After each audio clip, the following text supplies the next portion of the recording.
안녕하세요. 작년 말에 솔로로 돌아온 30대 여성입니다. 2달 만에 짧은 결혼을 끝내게 된 건 바로 집안의 골칫덩이였던 노총각 아주버님 때문이에요. 남편과 저, 두 사람의 문제가 아닌 제3자 때문에 이혼까지 하게 될 거라곤 상상하지 못했는데. 남편과는 고교 시절 동창입니다. 당시에는 서로 인사만 주고 받을 정도로 서먹한 사이였지만 고향을 떠나 같은 지역에 있는 대학에 진학하면서 가까워진 특이한 사이랄까요. 이후로 친한 친구처럼 몇 년을 지내다가 우연한 기회로 30이 되던 해부터 연애를 시작했어요. 오랜 시간에 걸쳐 서로를 알아왔던 덕분에 큰 잡음 없이 즐거운 만남을 가졌고 부부의 연까지 맺게 되었지요. 다만 같은 고향 출신이라고는 해도 이렇게 표현해도 될지 조심스럽습니다만 가족관계나 경제적인 부분에 있어서 약간의 차이는 있었어요. 남편 쪽 이야기부터 해보자면 어머님 아버님은 작은 식당을 운영하셨는데 점점 젊은 사람들도 빠져나가고 관광객도 줄어들면서 문을 닫네만에 하는 상황이었지요. 반면에 제 경우 조부모님이 운영하시던 공장을 저희 부모님이 물려받아 운영하고 계셨는데 워낙 기존 거래처가 많아서 큰 어려움 없이 지금까지 유지되고 있는 걸로 알아요. 하지만 이러한 배경적 차이는 솔직히 저에겐 문제가 안 되었어요. 진작부터 알고 있기도 했고 남편 한 사람만 두고 본다면 능력 있는 남자였으니까요. 게다가 친정부모님께서도 사람 됨됨이가 중요한 거라 하시면서 집이며 혼수며 부족한 건 당신들이 도와주시겠다 하셨지요. 다만 딱 한 가지 친정부모님이 우려하신 부분이 있었는데 그건 바로 남편의 형이었어요. 남편에게는 위로 띠동갑의 미혼인 아주버님이 있습니다. 어머님 아버님은 정상이라고 하시지만 제가 보기에는 지능에 좀 문제가 있어 보이고요. 실제로 남편이 말하기를 아주버님이 20대 때 친구들하고 술 먹고 놀다가 건물에서 떨어진 적이 있답니다. 다행히 높은 층수는 아니라서 몇 군데 부러지고 말았지만 문제는 이후로 아주버님이 감정 조절을 잘 못하신다고요. 갑자기 화내고 갑자기 웃고 솔직히 저도 몇 번 뵌 적이 있지만 어떨 때는 그 변화가 너무 잦아서 무섭기도 하대요. 심지어 한 번은 그 화를 참지 못하고 제 앞에서 어머님 손목을 비튼 적도 있었고요. 그럼에도 불구하고 아주버님 본인도 그리고 어머님 아버님 두 분 다 병원에 가서 검사받기를 거부하십니다. 특히 어머님은 말씀하시기를 어차피 당신들이 죽을 때까지 끼고 살 거라며 신경 쓰지 말래요.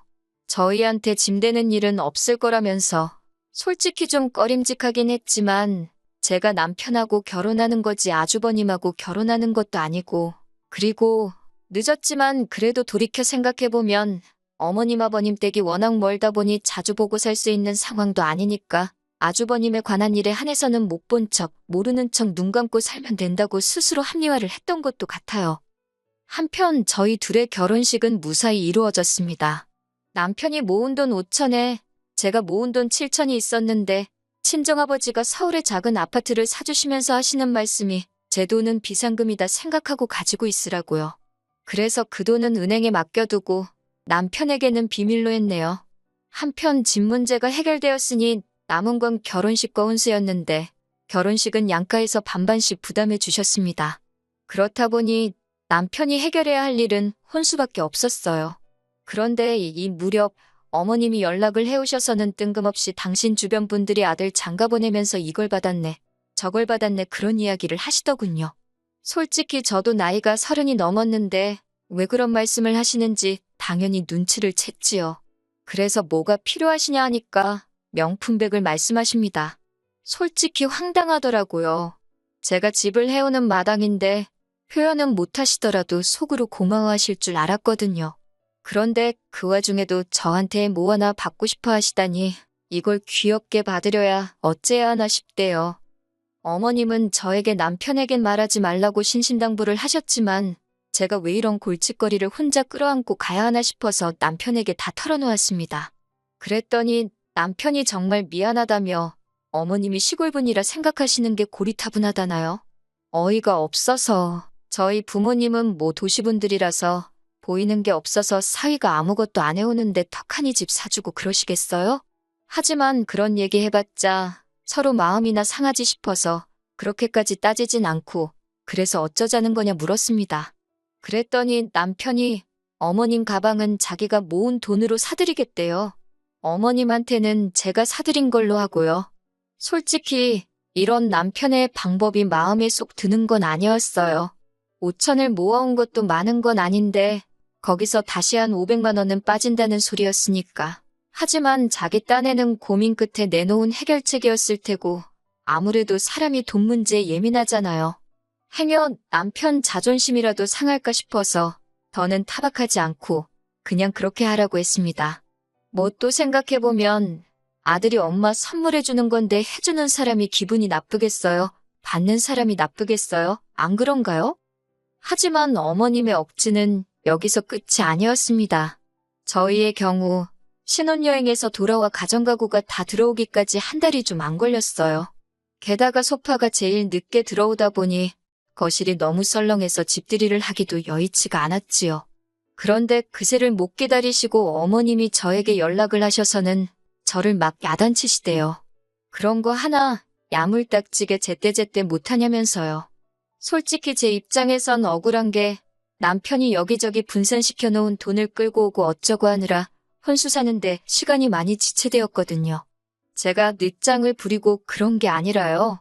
그렇다고 어머님을 붙들어 놓고 하나하나 설명해드리며 시시비비를 가리자니 그것도 경우가 아닌 것 같고 결국 죄송하다 하고 말았습니다. 그렇게 우여곡절 끝에 입주하고 정확히 5주 만에 집들이를 했어요. 어쩐 일로 아주버님 없이 어머님 아버님 두 분만 오셨더라고요.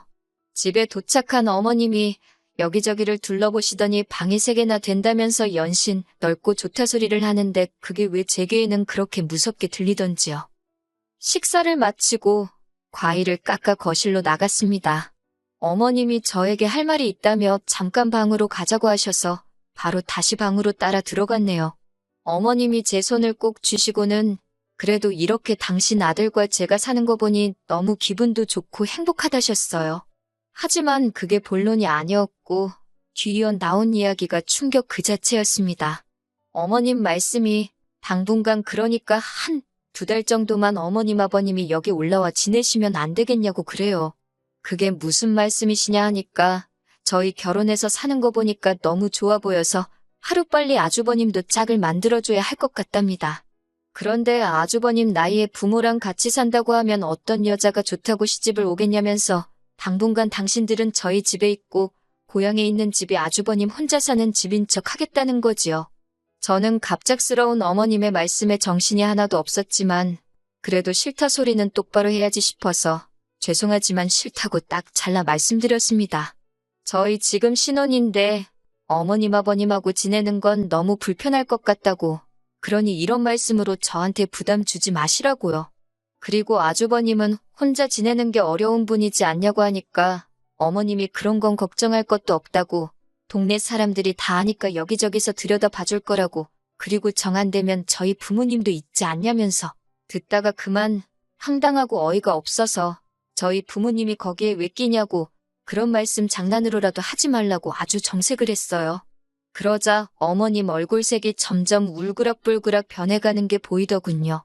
하지만 초장부터 확실히 제 의견을 말해야지 어물쩍거리다간 제 팔자 꼬이겠다는 생각에 강하게 나갔네요. 그리고 무엇보다도 아주버님한테 여자가 있긴 하냐고 물었습니다. 그랬더니 남자가 집 있고 혼자 산다 하면 여자들이 환장을 하고 달라들게 뻔하지 않냐면서 그러니까 저희랑 당신들이 2달만 같이 살면 된다고 막말로 서울에 몇십억 하는 집도 아니고 시골집 하나 있다고 어떤 여자가 환장을 해서 달라든다는 건지 정말이지 어머님이 어림택도 없는 소리를 하시더군요. 제가 100번 양보해서 2달이다 생각하고 같이 살았다가 아주버님 장가 그 사이에 못 가시면 어쩌실 거냐고 따지니 어머님이 사람 일이 원래 뜻대로만 되는 건 아니지 않냐며 그때는 정말 확실히 알아차렸습니다. 이대로 같이 살게 되면 끝이다. 평생 모실 수도 있겠구나. 정말이지 여러 가지로 별의별 생각이 다 들어서 무조건 죄송하다 못 들은 이야기로 하겠다 하고 방에서 먼저 나와버렸어요. 그런데 더 충격적이었던 건 제가 방에서 나오는 순간 남편과 아버님 두 사람하고 다 눈이 마주쳤는데 둘 다 제가 안에서 어머님하고 무슨 이야기를 나눴는지 이미 알고 있다는 표정이었다는 거예요. 아버님이야 어머님 남편이니 그렇다 쳐도 남편이 뻔히 어머님의 계획을 알고 있었으면서 저와 상의 한마디 하지 않았다는 사실에 큰 배신감과 분노까지 들더군요. 결국 집들이는 엉망이 되었고 어머님은 남편더러 어디서 저런 매정하고 피도 눈물도 없는 애를 데려왔냐며 악다구니를 쓰시곤 돌아가셨습니다. 제가 남편더러 할 말이 없냐니까 미안하다고 하지만 자기한텐 형도 소중하고 저도 소중해서 뭐라고 말해야 할지 모르겠더라나요. 이렇게 우유부단한 사람이었나 싶은 게 말도 못하게 실망스러웠어요. 그리고 그날 이후로 한동안 어머님은 연락이 없으셨습니다. 솔직히 제 입장에선 오히려 편하고 좋았어요. 못된 며느리라고 욕하실 수도 있지만 쭉 이렇게 살아도 막말로 전 손해볼 거 없다 싶었지요. 그런데 제 기대는 얼마 못 가 박살이 났습니다. 하루는 어머님 아버님이 연락도 없이 무턱대고 저희 집에 찾아오셨거든요. 하시는 말씀이 돈을 달랍니다. 저기 어디 외국 여자랑 결혼시켜주는 회사가 있다면서 거기다 4천만 원을 주면 젊은 여자로, 그것도 하시는 말씀이 저를 쳐다보시면서 너보다도 젊은 여자로 데려올 수 있다고 그러시는 거예요. 솔직히 상대해줄 가치도 못 느껴서 그래서요 라고 짧게 되물었습니다. 그랬더니 저 때문에 지금 아주버님이 장가를 못 가게 생긴 거나 마찬가지 아니냐며 그러니까 저더러 책임을 져야 할 거 아니냐고요. 4천만 원 네 친정에 얘기해서 달라고 해라. 네가 불편하면 내가 만나서 한다 하시는데 남편은 말로는 어머님더러 그게 무슨 소리냐고 그러지 마시라 하긴 했지만 딱 보면 보이잖아요. 저게 진짜로 말리는 건지 나 보라고 쇼하는 건지. 근데 쇼더라고요. 저는 어머님더러 어머님 아들이 저한테 장가 올 때 꼴랑 5천만 원 들고 온 건 아시냐. 5천만 원 가지고 어머님이 좋다 하는 이 방색의 아파트 서울에서 가당치도 않다고 단호하게 얘기했어요. 그나마 제가 어머님 아들을 사랑한다는 이유로 이렇게 데리고 살고 있는 거라고. 어머님 어디 저한테 돈 맡겨 놓으신 거 있냐고 조목조목 따지기도 했지요. 그러자 어머님도 더는 하실 말씀이 없으셨는지 저더러 다짜고짜 싸가지가 없답니다. 너네만 잘 살면 그만이냐고. 불쌍한 네 아주버님은 평생 저렇게 살다 죽으라는 거냐고 저한테 악다구니를 쓰셨고요. 하지만 왜 저한테 그러시는 건지 이해도 안 되고, 그래서 아주버님이 결혼을 하시든 혼자 사시든 저는 모르겠다고 왜 저한테 그러시냐고 되물었지요. 그러자 남편이 저더러 잠깐 얘기 좀 하자며 안방으로 들어갔습니다. 남편이 저더러 그렇게까지 말할 필요 있냐면서 일단은 어머님 달래서 내려가시게 하는 게 중요하지 않겠냐고 해요. 얼렁뚱땅 넘어갈 생각하지 말라고. 당신 지금 무슨 생각하고 있냐고 제가 몰아붙이니 남편이 깨갱하며 하는 말이 그러니까 두세 달만 어머님 아버님하고 일단 같이 살아보자입니다. 그리고도 그 사이에 아주버님이 장가를 못 가시면 우리는 할 만큼 한 거니까 그땐 좀 더 당당히 싫다 할 수 있지 않겠냐고요. 그리고는 어머님도 어느새 들어오셔서 하는 말이 같이 살아도 일절 간섭 안 하겠다는 말로 저를 달래기 시작했어요. 외식을 하든 늦게 들어오든 절대 뭐라고 안 하겠다나. 어머님은 그게 저한테 그럴듯하게 들릴 거라고 생각하신 건지 황당하기 짝이 없었지요. 결국 제가 어머님께 이렇게 말했네요. 애시당초 제 집인데 제가 외식을 하든 늦게 들어오든 그걸 왜 어머님이 허락을 해주고 말고 하실 생각이냐고요. 남편더러 그렇게 걱정되면 네가 나가서 집 구해서 어머님 아버님 따로 모시고 석 달 내에 아주버님 장가 보내고 들어오라 했습니다. 이 집에선 다 같이 못 산다고. 이유를 설명할 필요도 없다. 내 집인데 내가 싫다는데 내가 왜 설명을 해야 하냐고.